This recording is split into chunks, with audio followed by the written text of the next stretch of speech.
basically saying we have to manage this program because there was no money put into the bill.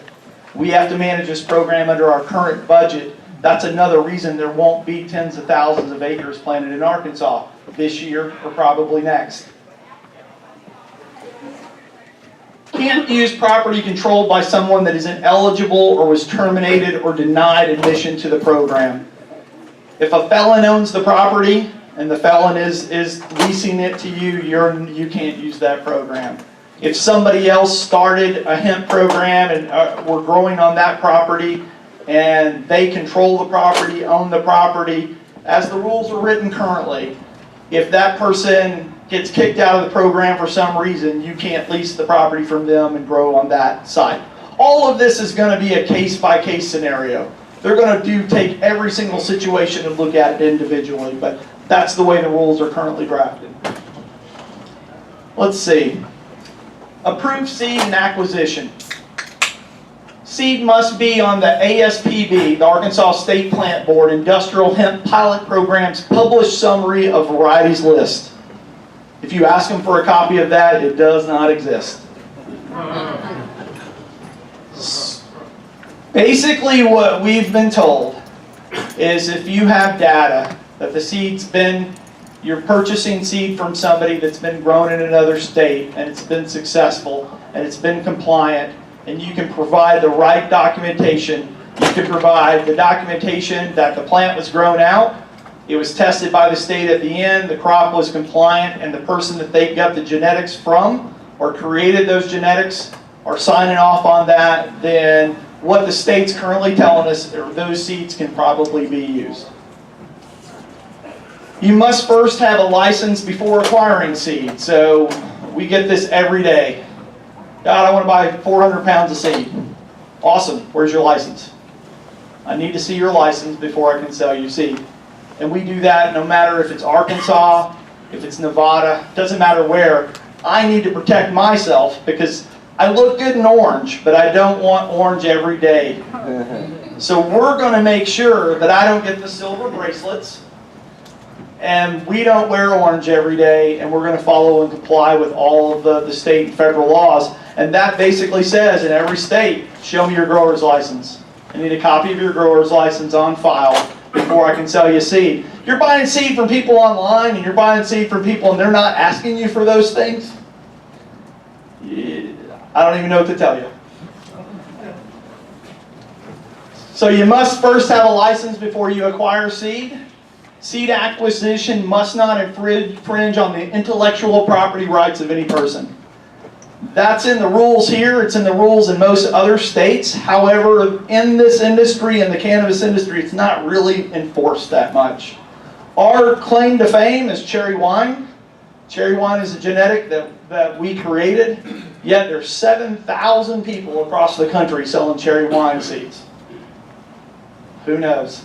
Who knows? This industry is one of those that it's tough to protect yourself. I can tell you that a lot of states and a lot of people that are out selling cherry wine and selling seeds, hemp seeds to people, they're telling you they have something and they're taking your money and they may be selling it to you for pennies on the dollar, and you're probably getting what you pay for.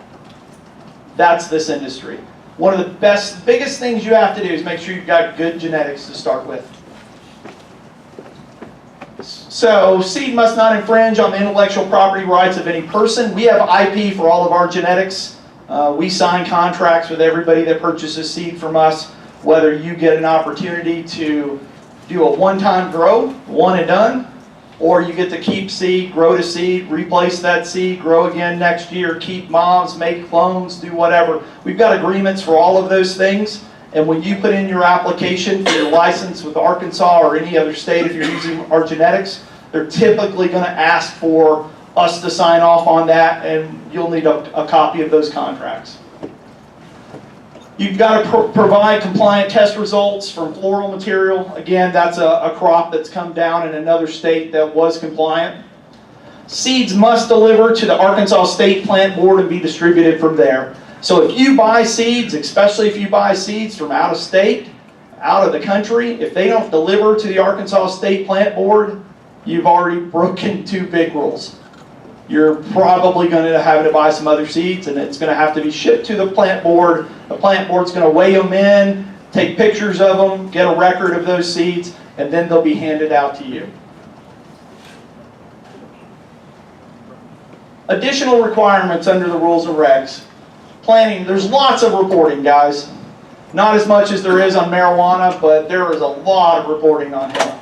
So there's a planting report, field report 10 days after planting. You have to give site access. I mean, so a lot of these things are just kind of common sense, but you have to have site access available to anybody, member from the state plant forum, law enforcement, Department of Ag, probably any other agency wants to be on there, they've got access to be on your property. Pesticide use for hemp doesn't really take a lot of pesticides mostly, but you can't use any pesticide in the state of Arkansas unless it says that that's what it's for on the bottle.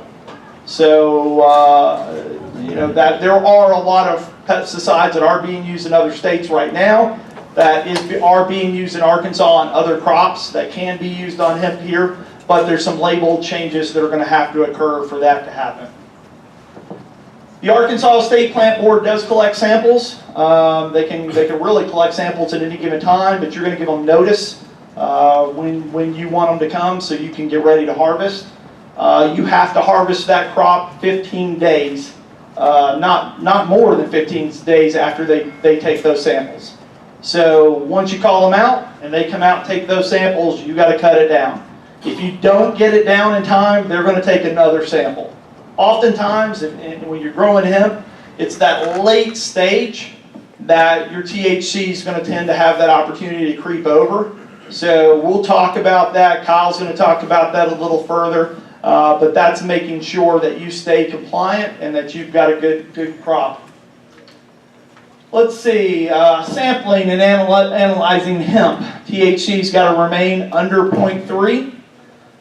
Restrictions on sale or transfer. You can't sell or transfer hemp out of the field to anybody else that does not have a license. So if you're selling it to somebody, they've got to have a processor's license to go to that next stage, or you can't sell it. All of that paperwork also in the rules and regulations, also you have to keep that on file for 3 years. You have to keep up with all of your records, and the state can audit those and look at those at any given time. More reporting. There's a post-harvest report. You've got, hey, what did I do? What did it all test out? How many acres did I plant? How many plants did I pull down? What were all the tests? All of those types of things. There's lots of reporting. The only thing that was built in the legislation for the bill that was money-wise were the fees and services. The application fee is $50. A license fee, if you're awarded a license, is $200. Over and above that, the only other things that are really in there that they can charge you for, and they will charge you for, the state's analytical testing. They're going to send somebody out to your farm to take those cuts. They're going to take them back to their lab. Depending on how far they have to drive, you're going to get billed that time and that mileage typically. I mean, that's pretty standard. Usually $300 to $500, somewhere in that range, is typically what we pay for those tests in most of the other states. Here's this is a little old. This was October 30th, 2017. This is kind of at a national level. States that grew hemp in 2016, there was actually 15 states. They've got the yellow stars on them. New states that started growing in 2017, the green states, there were 4 additional states. So 19 states last year growing hemp. As of today, I believe, and I've been really, really busy this week, I haven't been able to keep up with everything, but I think Alaska just came on this week. Anybody else know that? Alaska did come on. So Alaska just came on, they're state number 37. You're from Oklahoma. I think Oklahoma's going to be state 38. Good chance. You guys may get your hemp program up and going before we do. We may all just move over. You got any land you can lease us? All right, good. All right. So right now, with Alaska coming on, it's 37 states. Yet we still don't know. We still have to ask questions of, man, how does hemp impact our state? What research programs should we need to do? Let's go on to the next slide. Last year there were 23,346 acres of hemp planted in the United States. Yet we still need to figure this out. 32 universities conducted research on it last year. Yet we still don't know what it'll do in Arkansas. And there were 1,456 total state licenses that were provided to growers in those 17 states. The largest one last year of acreage was Colorado. There were 7,500 acres. You can see 2016 versus 2017 numbers there. There were 7,500 acres in Colorado. You also had 3,000 in Kentucky, 3,020 in North Dakota. I think they just did that so they could beat Kentucky. They said, let's get 20 more acres out. Oregon was at 3,469. Most of the other states, as you see, I mean, they start small. And if you look in the column for 2016, it's kind of the same thing. Most states, when they start off, you're 100, 200, 300 acres, period, for the state. So people that come in here, and I talk to all the time, they go, I'm going to grow 400 acres. That means you're moving? Because you're probably not doing it in Arkansas. It's going to start slow, it's going to start conservative, and it'll grow from there. But even slow, there's a lot of opportunity, and we'll talk about those things.